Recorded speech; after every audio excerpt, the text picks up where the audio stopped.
Broadcasting from the business capital of the world, this is the Podcast Business News Network. Well, there comes a time in everybody's life where you need to make a decision, where you need to decide if you should continue with a situation or let it go. And it could be a relationship. It could be a job. It could be maybe a dream, maybe a goal. Maybe it's time to let that go. I rarely say that, but you know what? I think that comes under the category of what we're talking about. And we're going to dig into that today with a certified life coach. She's a TEDx speaker. She is also an emotional freedom technique practitioner, confidence expert, so much more. And I'm never going to let her go. Mehta joins us on the program. Welcome. How are you doing today? Thank you so much for having me. It's such a pleasure. And you know what, Steve, I'm not going to let you go either because our camaraderie is just so special, you know, what we share. And we don't come across this a lot in day-to-day life. So this is really special as well. We connect, and I know that that connects with the audience and resonates. So this whole letting go thing, why don't we, I don't know, should we center on relationships first, or is the concept of letting something go just universal? What do you think? I mean, it could be both ways, right? A relationship is, sometimes we think of a relationship like a husband and wife, boyfriend, girlfriend, fiance to fiance. But relationship is also friendship, is also parental relationship, right? Mother-daughter, mother-son, father-daughter, father-son. Relationship is what brings humanness to humans. It's the connection. Yeah. Right? And sometimes we can let it go. We can let people go. And sometimes we don't really have a choice, right? And I pause there for a reason. I know where you're going. Continue. Right. You know, I mean, I say because sometimes it's like, you know, the word narcissism has been popping around a lot lately. And it's like, you know, someone really close to me, like a father is a narcissist or a mother is a narcissist. How can you let someone that's raised you, that's given you this life, how can you let them go? Sometimes your spouse, your significant other is a narcissist. How do you let them go? Sometimes your best friend is a narcissist. How can you let them go? Right? So it's like, how do you navigate the relationships? And the people that get trapped in it the most are the empaths that feel everything. They walk into the room, there's nobody in the room, but yet they'll feel stress. Right? They'll feel happy without anybody being in the room, right? They've taken on the energy of things outside of them. And I always truly believe that empaths and narcissists are a match made in heaven or a match made in hell, depending upon what side you're on. Does it come down to the realization that this situation, no matter what it is, doesn't support you? You know when it's time to let it go. We don't want to. It's uncomfortable. There's a lot of change, which we've often identified as scary. There's fear in change. But is it just come down to you just feel this is just not working for me? And you have to have the courage to let it go? Right, which is why the phrase is like life begins at the end of your comfort zone. Never heard that phrase. Right?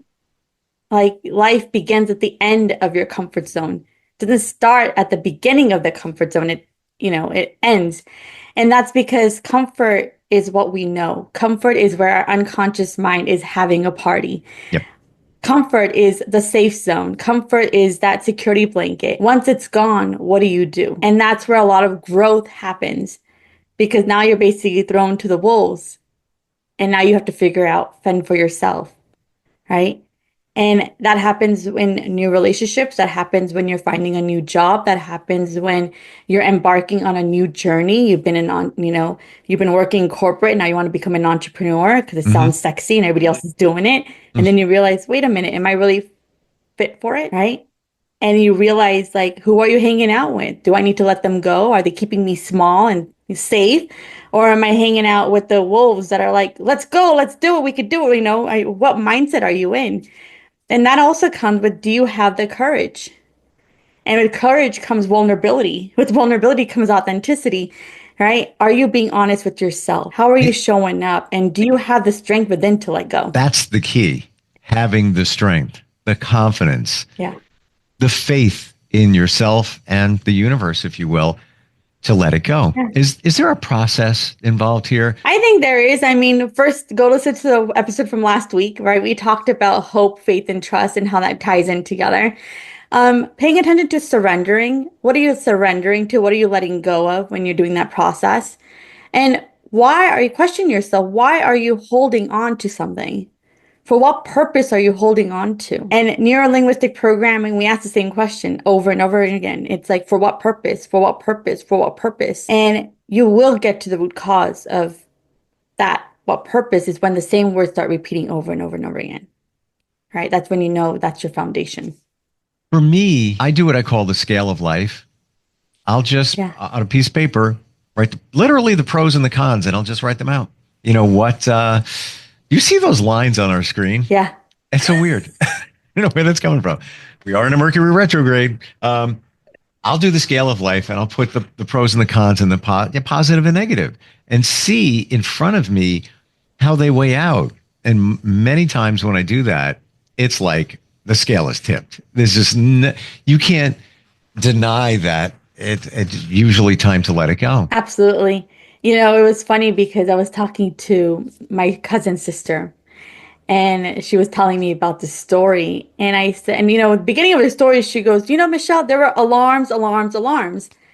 And I was like, you told me already there were alarms, alarms, alarms. Like we're on a Zoom conference right now, guys, and Steve's screen is going. I don't know what is going on here. This is so bizarre. I've never experienced that before. That is the strangest thing. I've never experienced something like this either, but we're just going to roll with it because your audio is coming through. So Right. It's so bizarre. But you know, it's an alarm, right? This is an alarm. Right? Nobody's touching anything, but this is an alarm that she was talking about, and yet she was having a hard time letting go. So it's like sometimes our unconscious doesn't even know what words we're telling ourselves or how we're expressing this story or explaining this story. You said something earlier about knowing the signs, like they're there, but we ignore the signs. And I completely agree with you. In every relationship I had that either lasted a short period of time or a long period of time, it was the same thing. There was a sign in the beginning, and it has changed my mind into this phrase: people show you who they are in the beginning. Right. They do. It's there. You need to see it. You need to, and especially when it's a relationship, you know, you're smitten in the beginning. It's like, oh, this is great. Everything's wonderful. Everything's fantastic. You don't see it because you don't want to see it, right? Right. A lot of people don't see it because of the attention. They love that attention. They love that infatuation. They think, oh my God, this is one step closer. And, you know, many years ago, I used to call myself a serial dater.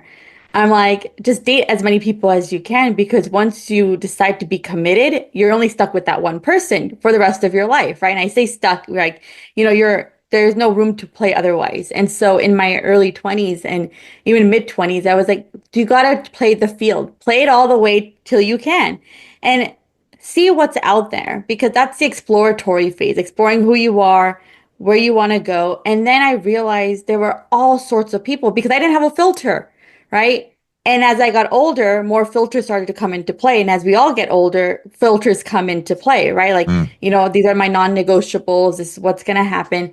And now that I'm in my mid 30s, you know, approaching late 30s, I'm realizing so much growth has happened. Because of the awareness that I've created and knowing if something wasn't working, having the confidence and the courage to drop it. And so a lot of times my friends are like, how long is your longest relationship? And I'm like, 3 months maximum. And they're like, how? How do you not have something longer than that? And I was like, because I know what I want. I'm crystal clear. And if something's not working, I have the ability to move on, because I'm not going to waste my time trying to fix something if I already know in my heart that it's not going to work. And then it's like labels, right? Well, then you're stubborn. You're not giving that person a chance. It's like, but I'm true to myself. And if I'm true to myself, then nothing else matters. If I heard this, I don't know, 5 years ago, I might think like others think, but I did the same, serial dating, if you want to call it that. Yeah. And you really get a good idea of who you are, what you want. And don't you feel after going through that journey that it is laser lightning focused in your mind what you want in a relationship. Absolutely. Mm. And now, like, a little bit later, I'm like, if I can be with somebody for more than, I call it 90 days, if I can be with somebody for more than 90 days and I've been seeing what I've been wanting, and what I want, I don't think it's rocket science, just somebody to connect with me, on a daily basis, either via text, phone, or a FaceTime or a video call, or something like being in touch with my emotions. Like if I'm going through something challenging, give me like a good luck or something. Don't ghost me, right? If they can survive through that, you basically have me in your life. But people forget about that core fundamentals. They feel, oh, I don't need to text you all the time. I don't need to reach out to you all the time. And I don't need to have my phone on throughout the day. It's to each their own. And then they're like, well, why am I not in a relationship? Because relationship in the beginning takes work. And a lot of people don't Mm. want to put in the work. They just kind of like the fling on the side. I think there's more that comes into play, and I've realized this in the last couple of years. Addressing your love languages. Yeah, absolutely. And I know we've talked about that, a couple episodes ago as well, is the importance of how important is it to not only understand your love language in that romantic relationship, but those also play out when in the corporate world, it plays out in Mm-hmm. the business world, it plays out Does. in the friendship world, is how do you express love and how do you want to receive love? Right? So if you have that basic understanding, I mean, I was just looking online, like, the five love languages, and there's not just for the one book that came out. Now there's like series of them. I think there's I like saw 10 that. different ways. And I was so amazed to see like the importance of the love language. Hmm. I wish I realized it a long time ago. And I think that every couple in the beginning should take the Right? quiz. It takes like, I don't know, 5 minutes, but it Yeah. reveals things because you may be treating somebody the way you want to be treated, but that's not what they're looking for. And then there's always going to be a mismatch. There's always, it's not going to work. It's not going to work. Right. So Right. Absolutely. now let's look at letting go when it comes to other situations. Let's say a job. How do you know when it's time to go? Is it the same Well, as a I think relationship? a lot of people are like, you know what? I've been here, like, been here for 6 years. I love what I'm doing. I enjoy it. It fulfills me. Maybe I don't need to go look for another job right now. Maybe it's like I feel like a promotion is coming along the way. Or maybe I just feel like, if I have this, then I'll quit this, right? So it's knowing your situation, being fully 100% transparent and aware in your situation, and then go from there and do the analysis, right? When was the last time you got that raise?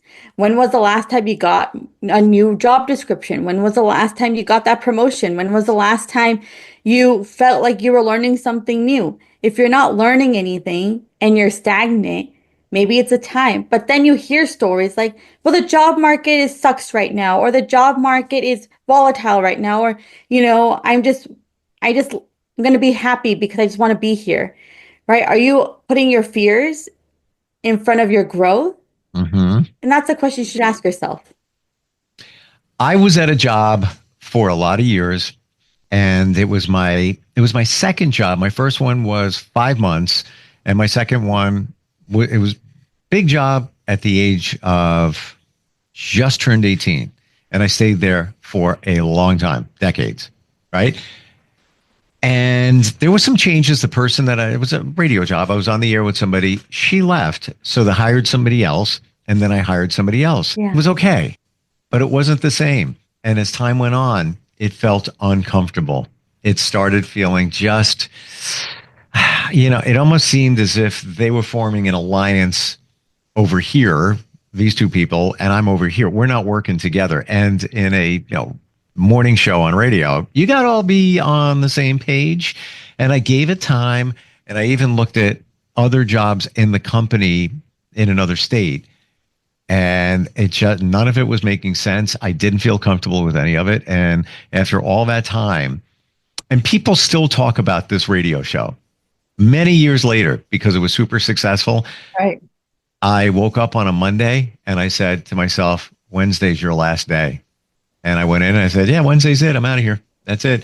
But like a relationship, and I guess it is a relationship, it just didn't feel right anymore. I wasn't fulfilled. I wasn't feeling supported. I wasn't, it just was off. Something was off there.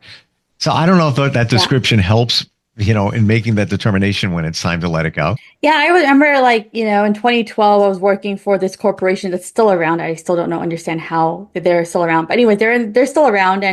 Um, and I wanted to work there for at least a year because it was a great corporation. It was Fortune 500 and it was in alignment with my goals. And in October, 8 months in, after going through 8 managers, I realized, you know what? I'm going to put in my 2 weeks because the stress that I was feeling Mhm. and the stress that I was, my body was reacting to. Like I used to never get pimples and acne. All of a sudden I'm Ah, getting adult acne and, eating habits were down the drain because the stress was just killing me. And I just put in my 2 weeks, had no backup plan, no nothing. And I took that time off. And again, like, well, how could you get laid off or how could you quit in October? Are you crazy? Holly's around the corner. Like, how are you going to find a job right away?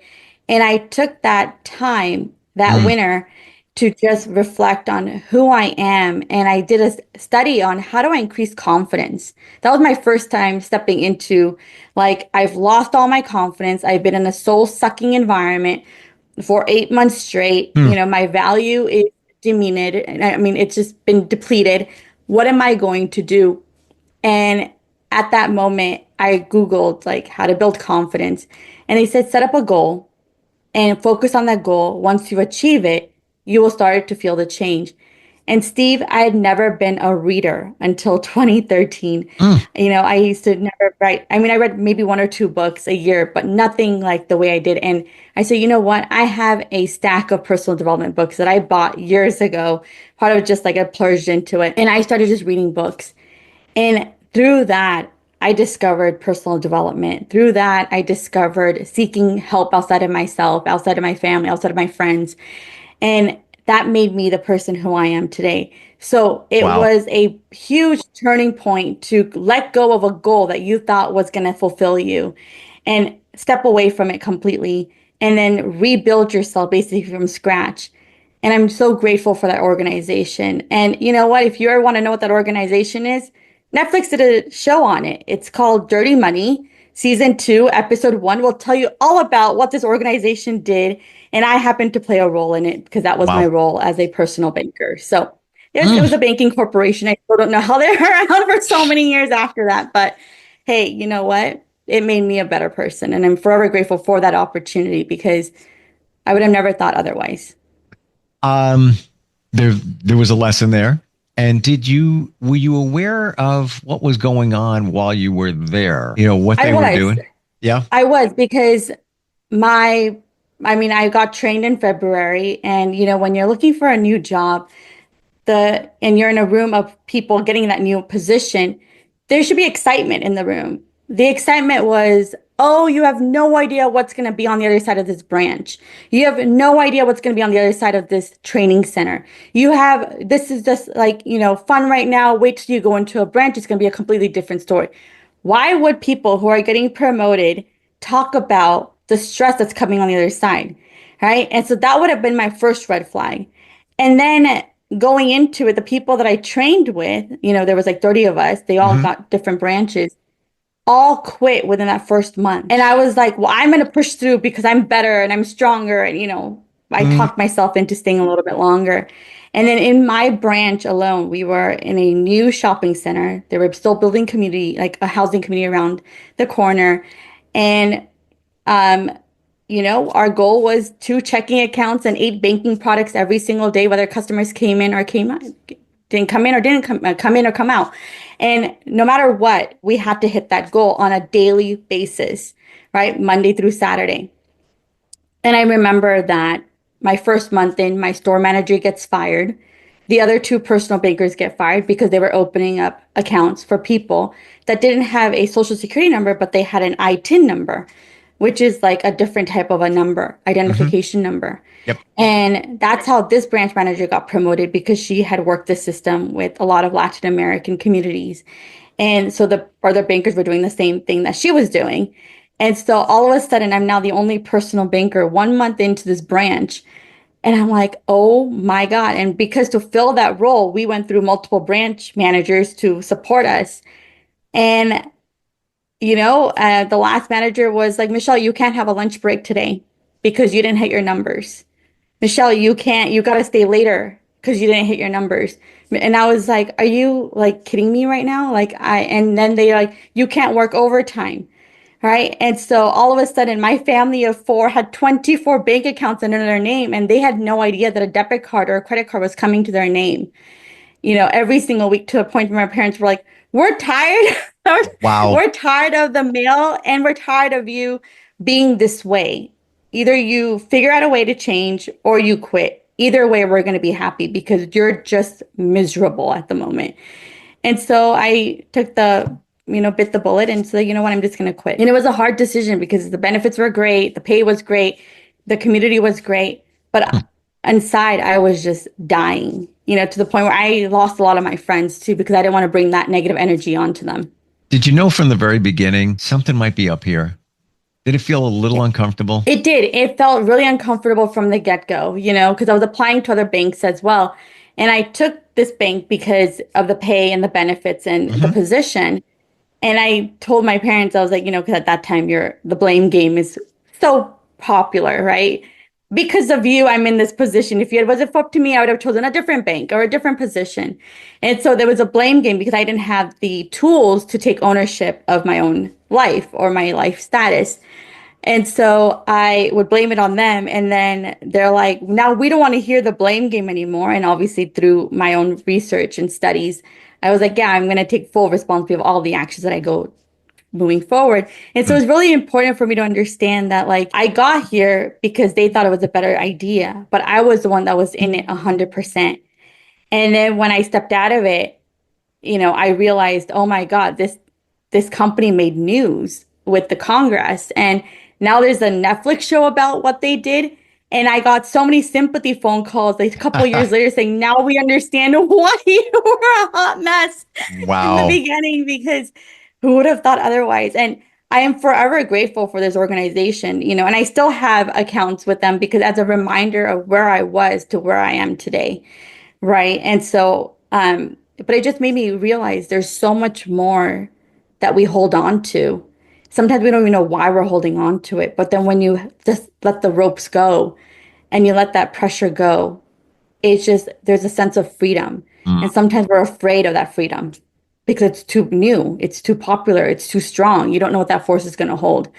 But sometimes if you just let go, you're actually going to come out stronger and not feel that negative point. And many believe that you can't get the good stuff in your life unless you let go of, Absolutely. I don't want to say the bad stuff, but the stuff that doesn't truly support you. And that job didn't. But I love the way you flip it and you look at it with gratitude, where you learned a lot. It kind of pushed you into reading, and look at where you've come, that now that you've absorbed all this information and able to help other people.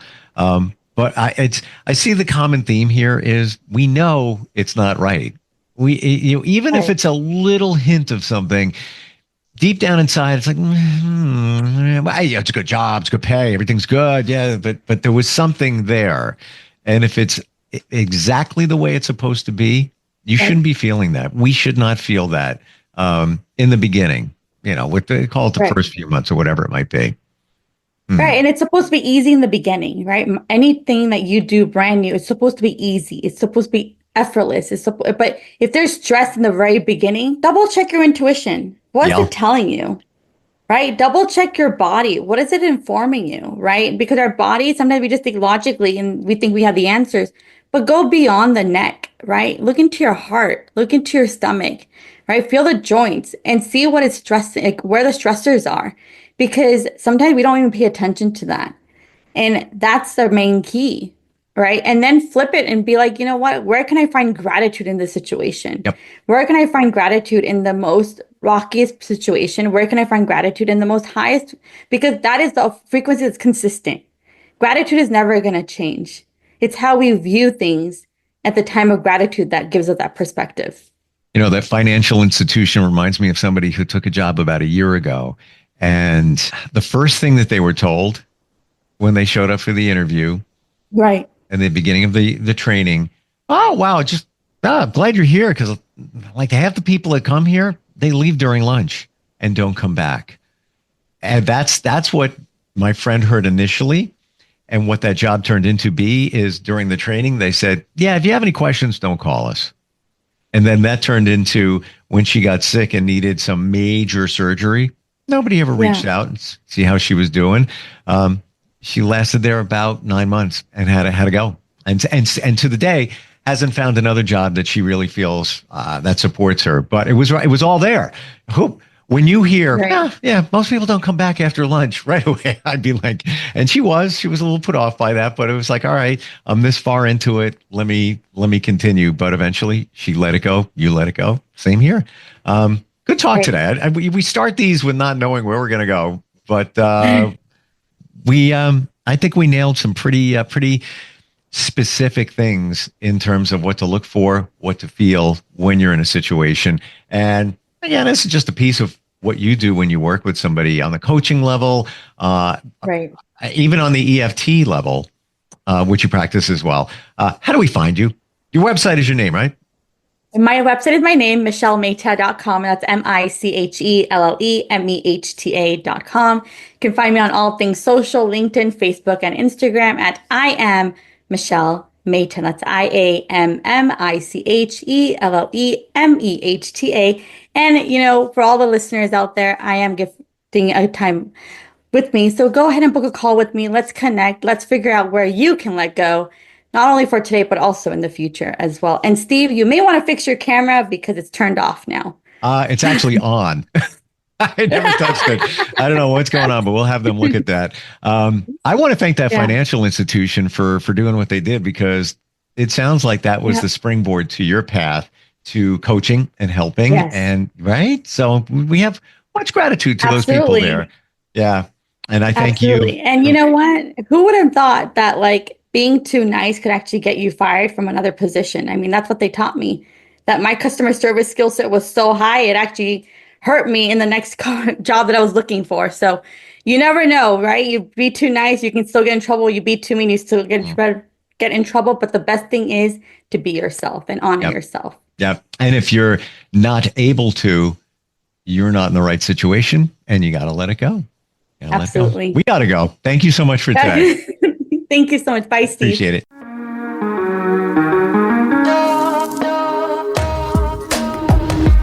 Broadcasting from the business capital of the world, this is the Podcast Business News Network. This is you over 30 years ago. Are we there yet? Are we there yet? And this is your mom when you drive her back from therapy. Are we there yet? Are we there yet? Are we there yet? Roles change without us noticing, and in your new role, we help you help. AARP gives you the information to help care for your mom so that you can have patience with her, just like she did with you. Visit aarp.org/caregiving or call 1-877-333-5885 to get practical health and wellness tips to provide even better care for your loved one. Are we there yet? Remember, visit aarp.org/caregiving. AARP, we help you help. A public service announcement brought to you by AARP and the Ad Council.